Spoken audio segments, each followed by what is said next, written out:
On ne peut pas parler de religion sans parler de la foi. Le concept de la foi vous paraît peut-être abstrait, contre-intuitif et déraisonnable, ce qui pourrait vous pousser à vous demander à quoi sert-elle et qu'est-ce qui motive des gens à croire en des choses qu'ils n'ont jamais vues. Et c'est vrai, au premier abord cela peut sembler complètement absurde, mais est-ce vraiment le cas? Alors, le fait de croire en des choses qu'on ne voit pas et dont on ne peut pas prouver l'existence, prouve-t-il qu'avoir la foi est déraisonnable? C'est justement à cette question que je vais tenter de répondre aujourd'hui. La foi est en réalité un synonyme de confiance.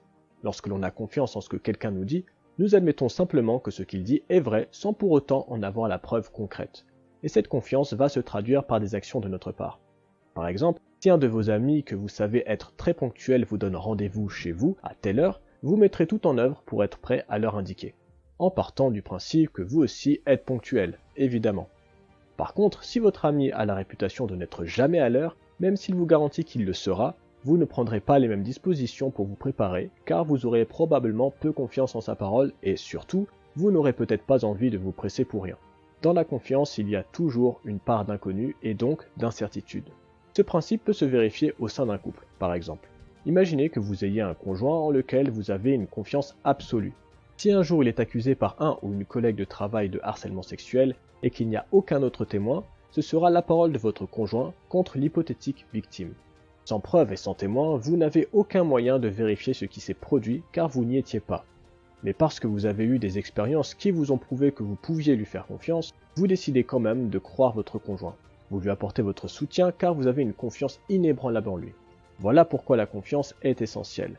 Elle permet également de prendre ce genre de décision. Mais il est évident que construire ce genre de confiance prend du temps et demande des efforts.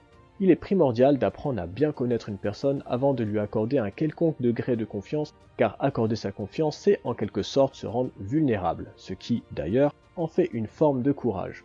On constate alors que la réussite d'un couple repose en partie sur la confiance. Les relations entre un gouvernement et un peuple reposent aussi sur la confiance, et les partenariats entre les entreprises, bien qu'encadrés par la loi, reposent également sur la confiance. Qu'on le veuille ou non, la confiance, bien qu'incertaine, est un élément indispensable au bon développement des relations humaines. Il en est de même pour la foi. Elle est indispensable pour nous relier au divin.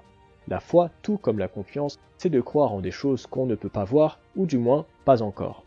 Pour développer cette foi, il faut apprendre à connaître celui que l'on appelle Dieu et avoir ses propres expériences. Cela requiert des efforts et du temps, tout comme la confiance en une personne qu'il faut apprendre à connaître et avec qui on doit avoir des interactions jusqu'à ce qu'elle nous ait prouvé qu'elle était digne de confiance et que nous sachions à quel point nous pouvons lui accorder notre confiance. Alors avoir foi n'est pas plus bête que d'avoir confiance.